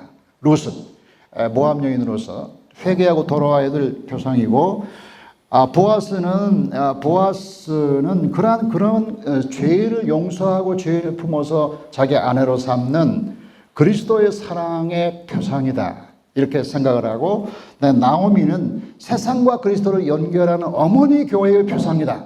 어머니 교회가 세상과 교회를 연결하려고 얼마나 많이 애를 씁니까? 룻을 보아스에게 붙여주려고 갖가지 얘기를 다 꾸며내 하시는 건 굉장히 섬뜩한 얘기가 많거든요. 보아스를 꼬시기 위한 방법을 많이 얘기하잖아요.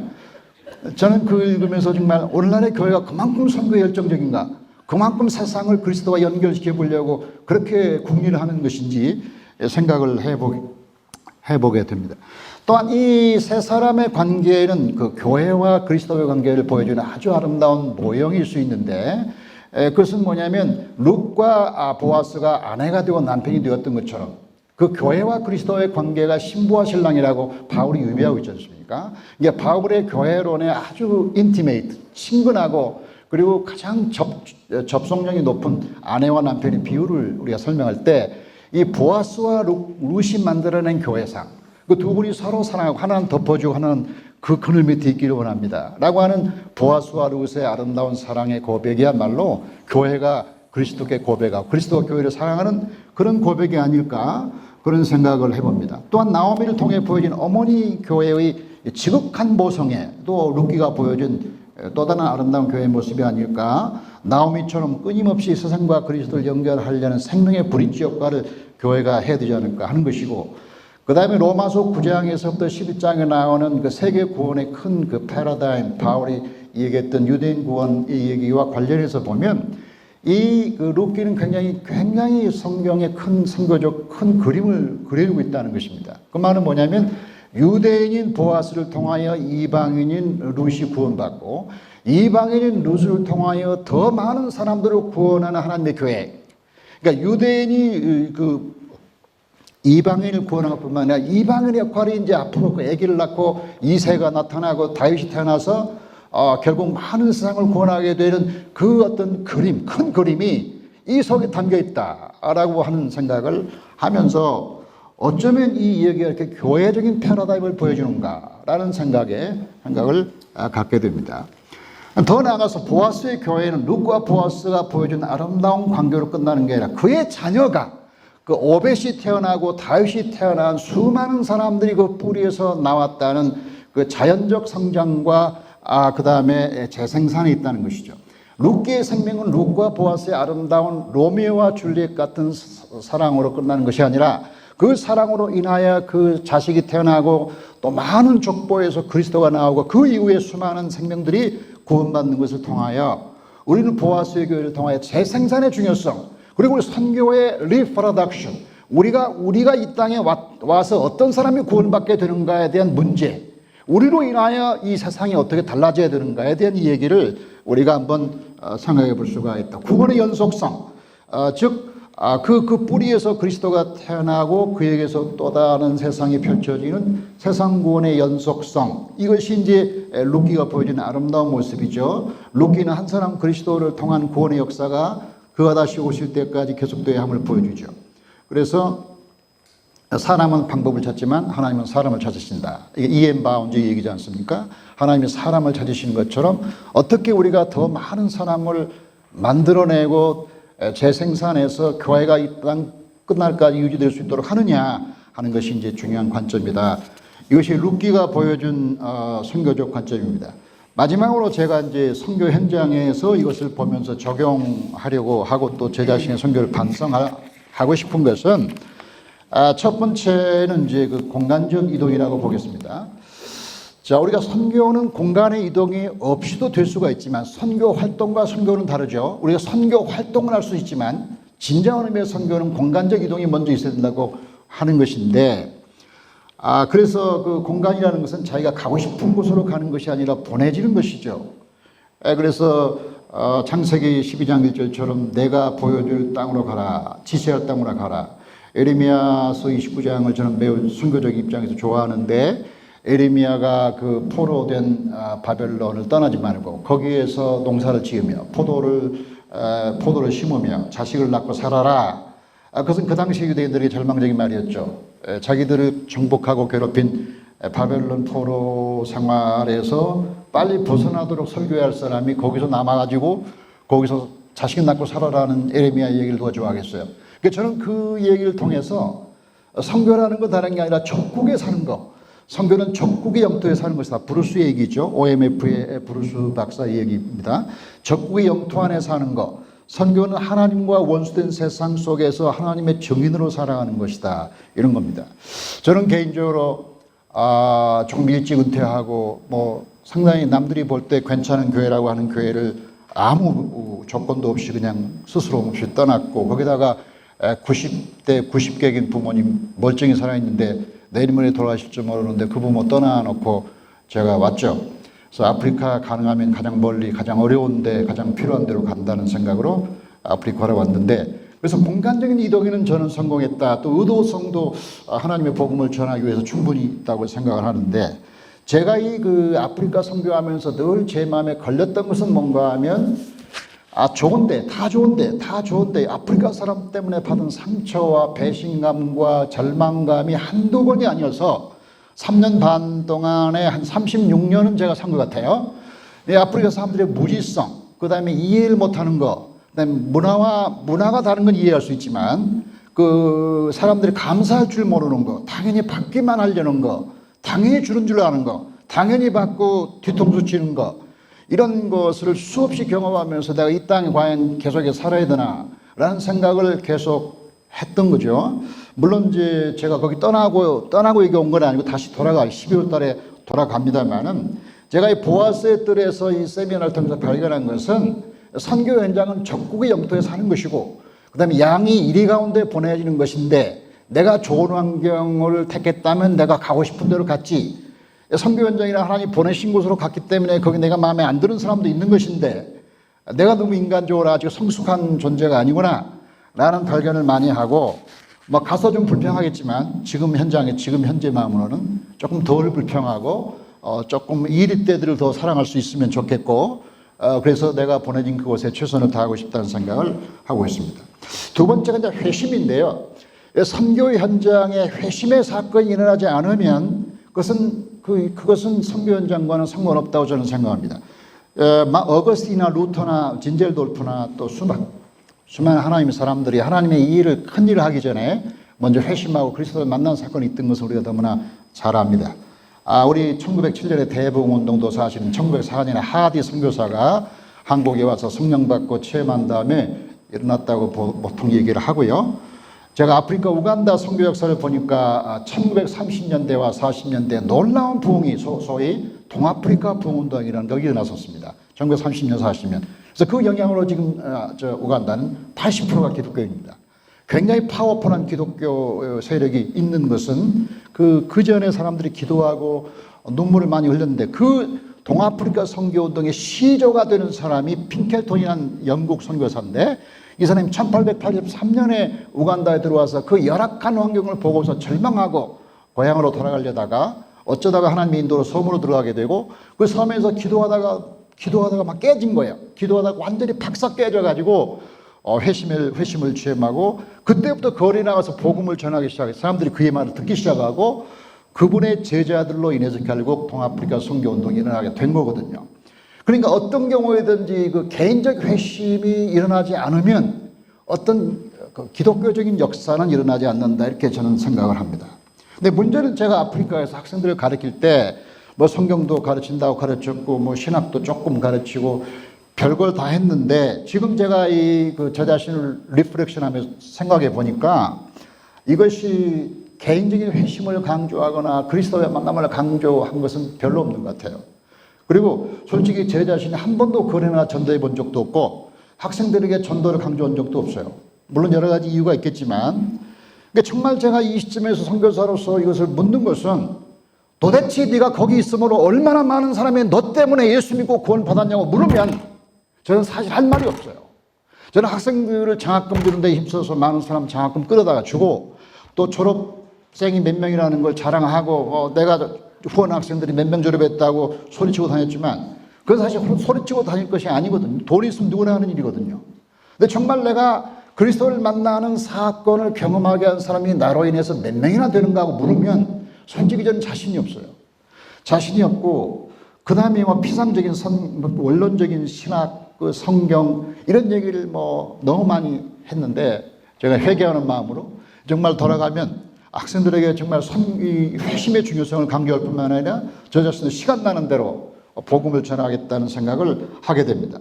그래서 우리 선교 현장에 와서 우리가 평화를 말할 수도 있고 정치를 말할 수도 있고 또 좋은 건물을 지을 수도 있고 또 이것저것 다 할 수 있지만 결국 선교의 핵심은 그리스도의 만남의 문제인데 결국 이 일을 통하여 사람들이 그리스도를 만난 사람이 있느냐고 물어야 된다는 거죠. 그 질문 앞에 yes 할 수 있어야 되는데 우리 선교 현장은 그렇지 못하다는 게 제 개인적인 고백입니다.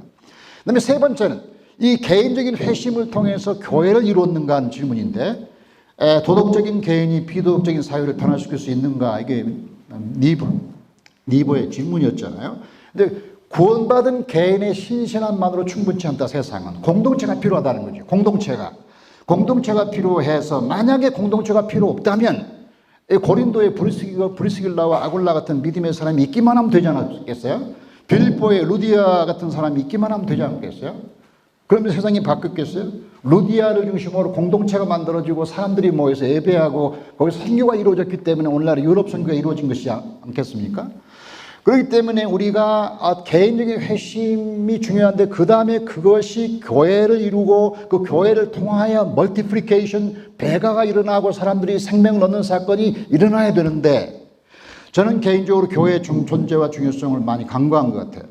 가르치기를 좋아하고 또 뭐 그렇게 하면 되는 줄 알았는데 학교가 공장이 되고 성소가 되지 않은 거예요. 그러니까 우리는 학교에서 공장처럼 많은 사람을 배출할 수 있지만 거룩한 사람 못 만들어내는 거죠. 공장이지 성소가 아니다 이렇게 생각한 거죠. 그러니까 존 파이퍼의 말대로 우리는 예배하기 위해서 선교하는 것이 선교하기 위해서 예배하는 건 아니라는 거죠. 그럼 왜 우리 선교하느냐? 존 파이퍼의 말은 뭐냐면 예배할 사람이 없으니까 예배하라고 우리가 선교하는데 실제 선교 활동에서 예배가 없다는 것이 우리의 아이러니라는 거죠. 예배가 없이 일만 있는 거예요. 일만 만들어내는 거예요. 프로젝트를 만들어내. 제일 잘하는 사람이 접니다, 사실. 목회하듯이 이번에 100명 목표, 이번에 1000명 목표 하듯이 그렇게 선교를 한다고 하는데 정말 공동체를 만들어 가고 있는가? 없거든요. 제가 만든 공동체가 없거든요.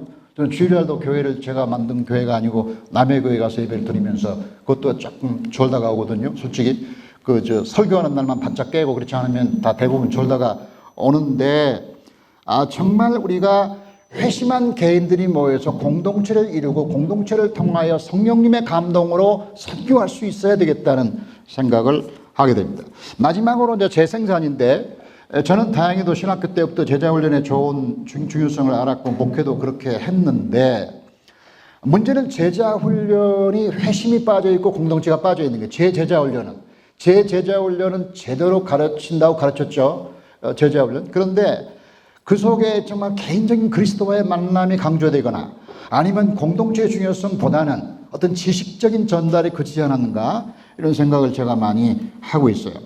그래서 우리가 공동체를 만들어서 교회를 하는 것도 중요하지만 그 교회를 통하여 다음 세대가 계속해서 복음을 듣는 어떤 체계가 필요한데 제자훈련은 발달 단계적이어야 되고요. 생애 전 주기적이어야 되고 지속적이고 반복적이며 실천적인 사건이 일어나야 된다는 제 생각입니다. 그래서 저는 아프리카에서 초기에는 성경 많이 가르쳤어요. 이스라엘에서 있었다는 이유가 큰 장점이었죠. 이스라엘에서 공부했다는 것이 굉장히 어드밴티지예요. 아프리카 학생들은 그 얘기 들으면 깜짝 놀라요. 마치 바울 사도가 온 것처럼 저를 봐요. 제가 마치 바울이 된 것 같은 느낌이 들고 프라우드 해가지고 어깨가 막 이렇게 올라갔다가 소화 끝나고 1년 2년 지나요. 뭐예요? 성경 가르쳤는데 아무런 변화가 없고 전도 하나 못하는 거예요. 그래서 제가 여기 와서 많이 회개하고 이번에 제가 이 세미나는 여러분을 위해서가 아니라 저를 위해서 필요했고 또 저 자신이 새롭게 많이 발전해서 좋은 계기가 되었습니다. 고맙습니다. 들어주셔서. 땡큐. 감사합니다. 오랫동안 너무 좋은 말씀들을 들으셨는데 이제 제가 맨 마지막인데요. 감동을 줄지 모르겠네요. 앞에 감동 다 받아가지고. 이 감동도 총량이라는 게 있거든요. 속에. 써버리면 이제 더 쓸 게 없어요. 어쨌든 제가 또 맡은 것을 최선을 다해서 함께 나누도록 하겠습니다. 지금은 관광지에 가면 이렇게 사진을 많이 찍잖아요. 사람들이 다 찍잖아요. 근데 옛날에는 이런 디지털 카메라가 아니라 그 필름 카메라였어요. 그 필름 카메라를 이제 사진을 보기 위해서는 현상이라는 과정을 거치죠. 그때 필름을 빼서 암실에서 반드시 작업을 해야 되거든요. 다른 빛이 필름에 들어가면 다 버립니다.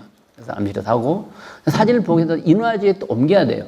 그 인화지에 옮길 때는 반드시 필름을 통해서만 빛이 비춰져야 돼요. 그것도 암실에서 해야 됩니다.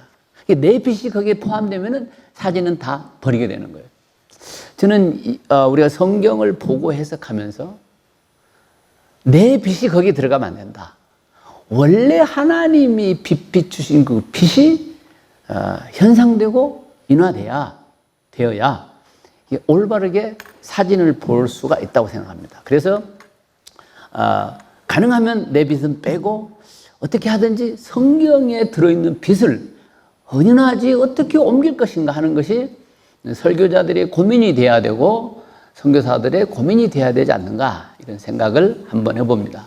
그래서 저는 이 성경 모두를 프레스에다 넣고 꽉 짜내면 예수는 그리스도다. 그 한 단어가 나오지 않겠나. 저는 그렇게 생각을 합니다. 성경에 무수한 사건들이 있고 무수한 역사들이 있고 오늘 우리가 지금 룻기 세미나 하고 있는데 룻기에서도 엄청난 사건들이 있어요. 그러나 그 사건들을 다 모아서 꽉 짜면 뭐가 나오겠는가? 예수는 그리스도다. 다시 말하면 복음이 나온다. 하나님의 의도가 나온다. 저는 이렇게 생각을 한번 해봅니다. 룻기를 보면은 룻기보다는 보아스서 이렇게 해야 좀 더 어울리지 않을까 이런 생각을 해봅니다. 보아스가 좀 낫지 않아요? 듣기? 룻은 이방 여인입니다. 근데 여자의 이름으로, 그것도 이방 여인의 이름으로 성경책에 이름이 된 것은 유일하게 룻기입니다. 한 번 딱 있어요. 그런데 그 이방인의 이름으로 된 유일한 성경을 그 룻기가 쓰여진 배경인 이 보아스의 뜰에서 세미나를 하고 듣는다. 축복이라고 생각합니다. 아마 세계 역사에 처음이지 않나. 아무도 안 했잖아요, 여기서. 그죠? 룻기의 땅에서 룻기를 세미나 한 적이 없어요. 여러분은 역사의 현장에 지금 한 페이지를 장식하고 있는 겁니다. 이건 농담 같지만 진짜입니다. 룻기를 보면서 룻기는 사사기를 바로 뒤에 있잖아요. 우리 사사기 때 설명을 하지 않습니까? 룻기의 배경은 그 앞에 말하는 사사기 시대라고 말할 수 있죠. 그 사사기 보면 그때 이스라엘에 왕이 없으면 사람이 제각기 좋은 소견대로 행했다.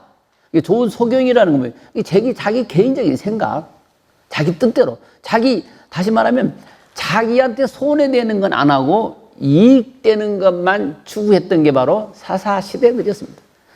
그래서 얼마나 사사시대를 암흑기라고도 부릅니다. 아주 고통스러운 시간이 사사기였죠. 백성들한테. 모두가 자기 생각에 좋을 대로 행동해버리는 암흑시대요, 무법천지시대였습니다. 가나안 땅의 원주민들의 타락한 우상과 종교와 문화, 특히 바알 숭배 이런 게 들어왔습니다. 이방 족속과 혼인하고 이방인들의 타락한 생활 습관들이 흡수되었습니다. 여호와 신앙은 상실되고 삶의 모든 영역에서 하나님 없는 절망적 시간을 보냅니다. 자신들의 보호자이신 하나님을 떠난 이스라엘의 고통의 세월이 바로 사사시대였습니다. 따라서 340년간의 사사시대 중에서 약 100년간은 외세의 침략과 압제에 시달리는 비극을 겪었습니다. 이스라엘 백성들이 그 고난의 40년 광야를 지나서 이스라엘 가나안 땅에 들어오면 자, 이제는 고통 끝, 행복 시작 이럴 줄 알았는데 오히려 또 다른 고통이 시작되는 것. 이것이 바로 룻기의 정치적 배경이 됩니다. 두 번째로 경제 문제를 한번 보겠습니다. 살기 힘들어서 모압 땅으로 엘리멜렉이 갑니다. 이방 땅인 줄 알면서도 갔어요. 가족을 데리고 생계를 위해서 떠나야만 했습니다. 저는 그래서 그 사람들을 생계형 이민자다. 저는 그렇게 봅니다. 그 사사기 시대의 정치 지도자의 타락으로 인한 하나님의 징계는 고스란히 하나님의 일반 백성의 몫이 되어버립니다. 하나님의 징계가 와도 그 지도자들 잘 나갔던 사람들은 별로 어렵지 않아요. 다 숨겨놓고 이런 거 있으니까. 왕이 가뭄 준다고 어렵습니까? 왕이 밥상에 지장 받습니까? 다 먹어요. 여러분, 시골 할아버지 한 사람이 타락한다고 나라가 망합니까? 새벽에 박스 줍는 할머니가 타락한다고 하나님이 그 나라를 징벌하지는 않습니다. 문제는 지도자입니다. 사사시대 그들의 타락으로 인해서 하나님의 진노가 그 나라에 오고 나라가 망하고, 구약 전체를 보면 사사들, 왕들, 지도자들의 문제로 나라가 망하는 거였어요. 타락하는 일이 일어나면 선지자들도 얼마나 많이 타락했습니까? 우리가 옛날에 어떤 광고 카피가 있었잖아요. 바보야, 문제는 백성의 개인 신앙이 아니고 지도자들의 타락이야 라고 말해줘야 돼요. 목사들도 지도자들입니다. 나라 왕도 지금 대통령도 다 지도자들입니다. 목사가 타락할 때 교회가 망하는 거지, 새로운 평신도 한 명이 타락해갖고 교회 안 망합니다. 절대로 분열도 안 일어납니다. 그래서 책임은 누구에게 있느냐? 저는 지도자들에게 있다고 봅니다. 나라도 마찬가지고 교회도 마찬가지고. 근데 오늘 설교를 들어보면 지도자들의 문제는 거의 지적하지 않습니다. 성도들이 이래야 된다, 저래야 된다, 기도 많이 하세요, 막 이런 거를 참 많이 해요. 그러나 핵심은 거기 있지 않다라고 하는 것을 생각을 해봅니다. 성경 해석할 때 신학의 덕목으로만 해석을 해. 신학의 덕목. 이렇게 풀어서 이렇게 살아라. 저는 그래서 가만히 설교를 듣고 많은 유튜브를 들어봅니다. 그러면서 설교를 들으면서 도덕, 윤리, 그거 빼면은 몇 프로가 남나? 전부 이렇게 살아라는 거야. 전부 저렇게 살아라는 거야. 여러분, 유치원만 나와도요, 이렇게 살고 저렇게 살고 대충 터득합니다, 애들이. 초등학교를 졸업하면 다 알아요. 선도 악도 다 알아요. 우리는 뭘 가르쳐야 되는가? 하나님의 말씀을 통해서, 하나님의 비추심을 통해서 우리가 깨닫고 삶이 변화돼야 된다. 제가 친한 어떤 목사님이 유명한 집회를 갔다 오셨어요. 가지고 휙 하니까 10m 나가 떨어졌대요. 막. 그래가지고 막 그 얘기를 해요. 어떤 분은 막 향기를 맡았대요. 그래서 제가 그랬어요. 목사님, 10m를 뒤로 나가 떨어졌는데 그 후에 인격이 변화되던가요? 삶이 변화되던가요? 목사님이 한자 심각하겠다고. 안 그랬대. 그냥 체험만 한 거야. 여러분, 천장을 뚫고 길이길이 뛰고 그게 중요한 게 아니라는 거예요. 아까 우리 목사님 말씀처럼 하나님이란 말은 언급하지 않아도 하나님 사람답게 살아가는 거예요. 제가 살던 워싱턴에 어떤 사람이 말만 끝나면 하나님이야. 하나님의 영광을 위해 살고 이 사업도 하나님이야. 하여간 말끝마다 하나님 달고 사는데 우리 동네에서 제일 욕을 많이 얻어먹어요. 진짜요. 또 혹시 그분이 또 이거 유튜브 보면 큰일 나는데. 우리 한번 생각을 해봐야 돼. 한번 생각. 그래서 큰 그림을 저는 봐야 된다 이런 생각을 한번 해보면서요. 나오미가 두 며느리들에게 이렇게 말합니다. 나를 떠나서 친정으로 가서 각자 살 길을 찾으라. 저는 여기서부터 나오미의 인간적 고뇌를 살펴봅니다. 나오미는 걱정했을 것입니다. 나 혼자 고향 땅으로 돌아가면 내 입 하나 부지 하는 데는 문제가 없겠는데 이 두 부자들은 어찌 이 두 며느리들은 어찌 그 사람들로 보면 이방 땅이잖아요. 어떻게 저기 살겠는가? 이 두 며느리는 민족도 다르고 섬기는 신도 달랐는데 이들을 데리고 더더욱 아들도 없고 그 베들레헴으로 가면 과연 종교와 민족이 다른 이들을 받아들여 줄 것인가? 또 어떻게 살아갈 것인가? 걱정을 하지 않을 수가 없었습니다. 저 같아도 여러분도 걱정하지 않겠어요? 저도 걱정했어요. 여러분, 남의 집에 가서 내가 혼자서 하룻밤 신세 짓는 건 좀 괜찮아요. 세 사람이 가서 나름대로 하룻밤 신세 짓, 그건 되게 미안하잖아요. 제가 이렇게 생각하는 근거가 있습니다. 1장 7절로 8절을 보면은 이제 나오미가 유대 땅으로 돌아가려고 생각을 합니다. 그리고 뭐라 그러냐면 한참 길을 가다가 두 며느리한테 야, 친정으로 가라 이렇게 말합니다. 여러분, 이사하기 전에 얘기를 해야지. 모압을 떠나기 전에 얘기해야 되는 거 아니에요? 생각해보세요. 안 그렇습니까? 이삿짐 다 싸놓고 그때 뭐 이삿짐 트럭이 있어요? 그냥 지고 메고 들고 새 과부가 그렇게 하지 않겠어요? 아들도 없고 힘쓸 사람도 없고. 그거 모압 땅이 100km입니다. 100km. 거기 저도 한 시간만 걸어, 여기 사막에 1시간만 걸어 헥헥거려가지고 못 걷겠더라. 목사님 그만 갑시다. 근데 좀 앉았다 갑시다. 이렇게 했어요. 그런데 그게 3일, 4일 거리를 이삿짐 보따리 싸들고 그때 뭐 현금이 있어요? 캐시가 있어요? 뭐 카드가 있어요? 없잖아요. 그런 거. 그냥 물건 그대로 싣고 와요. 그런데 모압 땅을 들어 한참 출발하고 오다가 그 말을 하는 거예요. 두 며느리한테 집으로 가자. 너희들. 오면서 생각을 했을 거예요. 뼈아빛에서 걸어가면서 야, 이것들 데리고 내가 어떻게 사노? 안 생각했겠습니까? 생각했지 않겠습니까?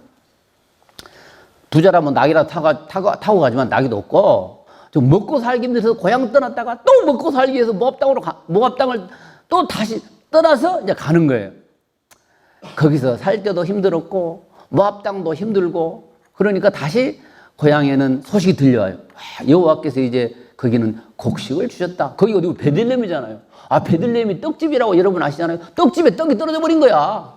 그러니까 떠나는 거예요. 그랬다가 떡집에 떡이 다시 들어왔대. 그 말 듣고 떡집으로 오는 거예요. 지금 그 소식 들었잖아요. 베들레헴에는 하나님께서 축복하신 걸 들었어요. 이제 고향으로 찾아갑니다. 그 먼 길을 다시 돌아옵니다. 그래서 그때 그 이제 자부들에게 이야기를 그렇게 했던 거죠. 돌아가라. 참 미리 좀 했더라면 또 어떻게 했을까? 그 며느리들이 어떻게 받아들였을지 또 저도 모르겠어요. 한참 오다가. 자, 여기서 저는 나오미의 인간적 고뇌는 계속되었다. 저는 이렇게 생각을 해봅니다. 왜냐하면 또 한 가지가 있죠. 모압의 법에는 이스라엘 민족을 받아주지 말아라 그런 법은 없어요. 그런데 이스라엘 법에는 신명기 23장 2절에 영원히 여호와의 총회에 들어오지 못한다. 하나님 말씀이 그랬잖아요. 모압 사람들은. 엄격해요, 이 이스라엘이. 근데 도대체 이 사람, 이 두 며느리를 데리고 가면 어떻게 되겠는가? 생각을 또 안 해서 볼 수가 없는 거죠. 저는 나오미의 남편의 이름이 엘리멜렉인 점을 보면 그 신앙이 깊었다고 봅니다. 애들 이름 줄 때 그냥 짓습니까? 엘리멜렉, 여호와의 나의 왕이라 이런 이름을 지어줄 때는요, 그 아들이 좀 눈망울도 빠릿빠릿하고, 뭔가 이렇게 빠릿빠릿하고, 뭔가, 이게 눈빛이 살아있을 때 그런 이름을 지어주지, 흐리멍텅하면 이름도 흐리멍텅하게 지어버려요. 그렇잖아요. 성경에 많은 이름 나오잖아요. 근데 엘리멜렉은 참 저는 믿음 있는 사람이었다. 이렇게 생각을 합니다. 근데 어떤 사람들은 엘리멜렉을 소극적으로만 생각해요. 엘리멜렉이 하나님께 묻지도 않고 기도도 하지 않고 그냥 모압으로 가버렸다. 모압은 이방 땅이었다. 왜 글로 가냐. 이렇게 생각하더라고요. 근데 저는 좀 생각을 달리 해봤습니다. 왜? 먹고 살기 힘들어서 모압으로 간 거는 엘리멜렉 잘못이 아니에요. 정치 지도자들이 잘못해가지고 하나님의 징벌이 왔고 그것 때문에 떠나갈 수밖에 없었어요. 저도 미국으로 이민 가서 한 30년 살았는데요. 저는 뭐 생계형 이민은 아니었고 목회 자리가 있어서 거기 목회하다 보니까 이제 이렇게 세월이 지났습니다. 그래서 저는 엘리멜렉을 소극적으로 해석하는 데는 저는 동의하지 않습니다. 그렇다면 왜 제가 그런 소극적으로 해석하지 않느냐? 요셉이 애굽으로 간 게 타락입니까? 애굽이 세상의 상징이잖아요. 가나안에 흉년이 들어서 애굽으로 간 아브라함이 타락인가요? 아기 예수님이 헤롯의 칼날을 피해서 애굽으로 피난 간 게 타락인가요? 아니에요. 세상이 그렇게 만만한 게 아니다. 저는 그렇게 생각을 합니다. 우리도 지금 현재 어디 살고 있어요? 천국 삽니까? 세상 살고 있어요. 세상 안에서. 그래서 세상 안에서 사는 하나님의 사람들이 어떻게 살아야 되는가? 이런 것을 고민을 한번 해볼 필요가 있다. 저는 또 이렇게 생각을 해봅니다. 그래서 저는 좀 엘리멜렉을 복구를 좀 시켜줘야 되겠다. 저는 그렇게 생각을 합니다. 엘리멜렉을 오해하면 안 되겠다. 모압으로 떠난 그거 하나 가지고 막 믿음이 없고 기도하지 않고 이래서 막 그랬다 그러는데 저는 거기에 동의하기보다는 엘리멜렉은 다 거기 갈 때도 하나님의 큰 계획이 있잖아요. 엘리멜렉이 거기 안 갔더라면요, 룻을 어떻게 얻어요? 룻이 없었으면 보아스를 어떻게 또 얻었습니까? 보아스와 룻이 없으면 어떻게 그리스도가 또 나와요? 그러니까 거기 가게 된 과정이 모든 게 합력해서 선을 이룬 것처럼 모압 땅에 간 엘리멜렉의 실패, 죽었으니까 실패했죠. 두 아들을 잃어버린 그것까지도 하나님은 쓰셔서 사용하셔서 나중에 이 다윗의 자손을 이 땅에 오게 하고 그 다윗을 오게 하고 다윗의 그 다음에 후손으로 온 예수 그리스도를 이 땅에 오게 하기 위해서 하나님은 그 일들을 계획하고 섭리를 하셨지 않겠나. 저는 그렇게 생각을 해봅니다. 그 시대와 문화가 또 여기 배어 있는데요. 구약 시대, 사사 시대 뭐 여권 가지고 살았습니까? 모압 땅에 갈 때 비자 받아서 간 거 아니잖아요. 그때는 오히려 자유롭게 다녔는데 지금은 여기만 건너가려면 비자 있어야 되고 비자 없어도 못 있고 우리 참 복잡하잖아요. 근데 그때는 비자, 여권 그런 거 없었어요. 그냥 모압에 가서 살았어요. 또 모압 땅에 왔어요. 이게 그때 당시의 문화를 보면 나라를 금을 싹 그어놓고 못 다니게 하지는 않았어요.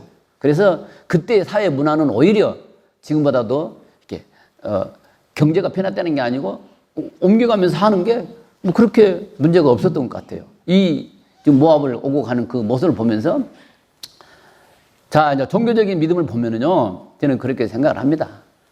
하나님만을 왕으로 모시는 성도라고 할지라도 기근이 닥치면 죽고 배고파집니다. 안 그렇습니까? 구약의 기근이나 흉년은 누구의 잘못으로 옵니까? 양치는 목동이 잘못해서 옵니까? 뭐 부부싸움 하면 기근이 옵니까? 아니에요. 지도자들. 그래서 지도자가 될 사람들은 책임도 크고 지도자가 될 사람들은 막중한 어깨의 짐이 무거워지게 되는 겁니다. 구약 시대부터 말라기까지 누구의 잘못으로 나라의 흥망성쇠가 거듭됐습니까? 그것은 지도자들의 문제였습니다. 그래서 지도자가 된 우리도 자기 소그룹에 다 지도자들이잖아요. 지도자가 굉장히 중요하다. 저는 그렇게 생각을 해봅니다. 나오미는 두 며느리를 데리고 오다가 오르바는 가라 가니까 갔어요. 오르바가 거역했어요?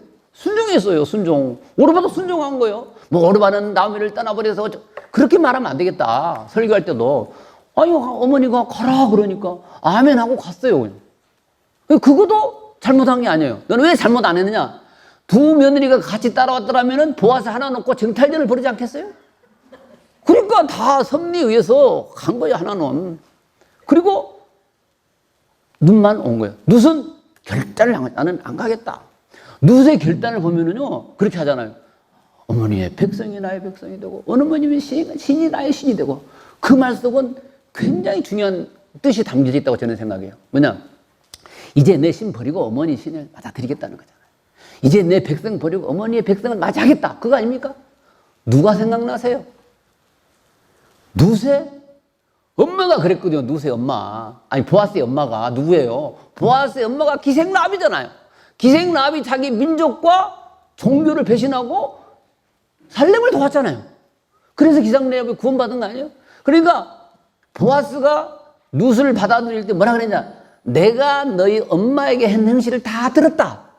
네가 말한 거 다 들었다 그래. 그러니까 룻이 한 행동을 보면 누가 생각나세요? 우리 엄마도 그랬지. 이 생각나는 거야. 이 보아스의 엄마는요, 보아스가 노총각이었거든요. 성경에 노총각이라 안 써졌지만 제가 추론해 보건데 틀림없이 노총각이에요.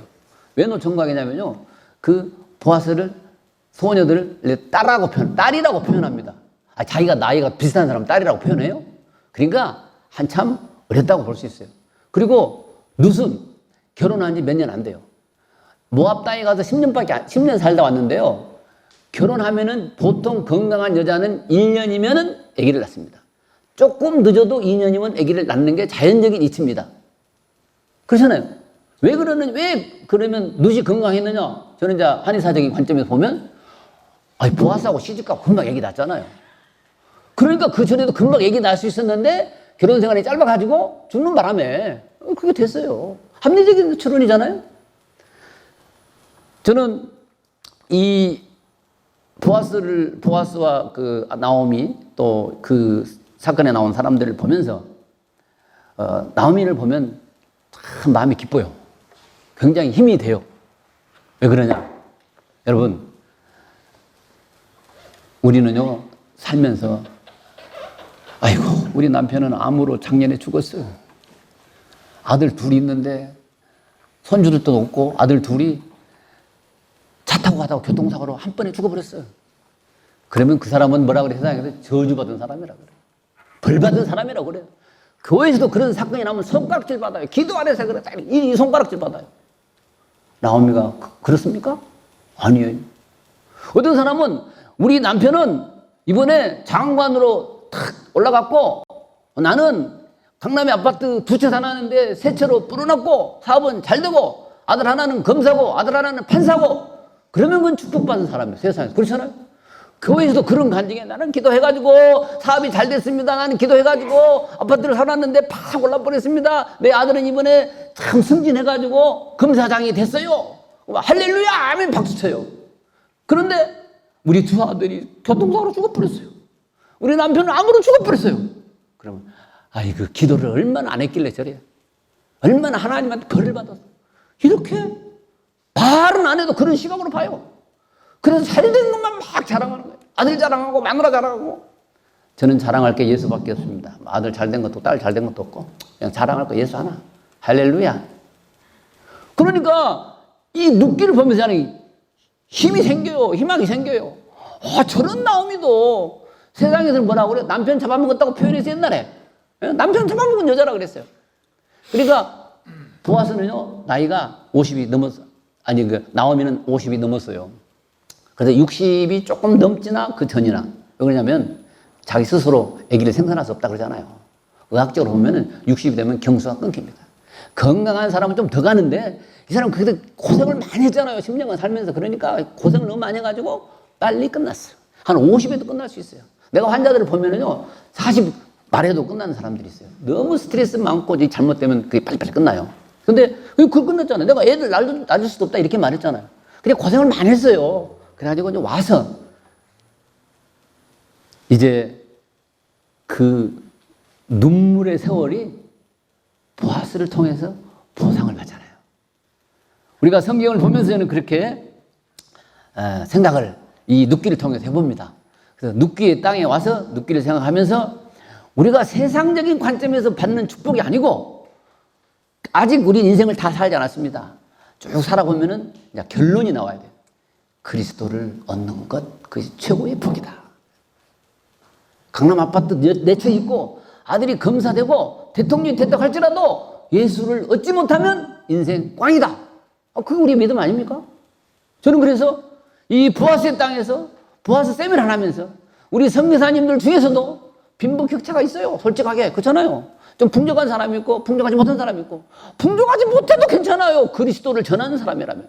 이미 복음은 완성되어 있기 때문에 이 완성된 복음을 우리는 이제 유통하는 거예요. 유통하는 거예요. 판매하고 유통하는 거예요. 선교사가 그거 아닙니까? 복음의 유통자들. 예수 그리스도를 전하는 사람들. 그러니까 잘 나가도 교만할 거 없고 못 나가도 기죽을 거 없다. 저는 이런 마음으로 선교 현장에서 살아가야 되지 않나. 또 신앙 현장에서 그렇게 살아야 되지 않나. 있으면 얼마나 있고 없으면 얼마나 없어요. 다 이퀄하면은 예수 그리스도로 귀결되기 때문에 우리가 예수님을 사랑하고 예수님을 마음에 품고 다 우리는 보아스한테 시집간 사람들이에요. 아멘? 우리는 보아스한테 시집간 사람들이에요. 예수 그리스도를 신부로 믿는 사람들이에요. 그래서 우리는 이제 보아스를 얻었기 때문에 과거야. 과거를 묻지 마세요. 미래만 우리한테 있는 거다. 저는 그렇게 믿습니다. 그래서 오늘 이 보아스의 뜰에서 룻기 세미나를 열어주신 강태현 목사님께도 감사를 드리고 저는 막 그냥 목사로서 저도 한평생 저 77년도에 신학교 갔어요. 중간에 고등학교 졸업하자마자 신학교 가가지고 오늘날까지 예수 믿고 살았는데 저는 그냥 설교자로 살았지 이렇게 학자나 이렇게 이 두 분 학자로 사시고 훌륭하신 분들 저는 그냥 이렇게 영성적인 면에서 우리 삶에 적용하면서 학구적인 거는 저는 없으니까 그냥 이 말씀에 그냥 제가 받은 은혜를 이렇게 환자들 진료하면서 틈틈이 눕기 보면서 좀 제가 은혜 받은 것들을 함께 나눴습니다. 눕기의 땅에서 눕기를 이렇게 말할 수 있다는 게 얼마나 큰 축복인지 모르겠습니다. 두 분 패널 목사님께도 감사를 드리고 이 장을 열어주신 강 목사님도 감사를 드리고 또 아무도 없으면 뭐 할 거예요. 장구를 혼자 치면 재미가 없잖아요. 어려운 시간에도 이렇게 와주신 우리 선교사님들 다들 귀하신 시간들인데 와주셔서 참 부족한 이런 것들을 경청해 주셔서 너무너무 감사합니다. God bless you.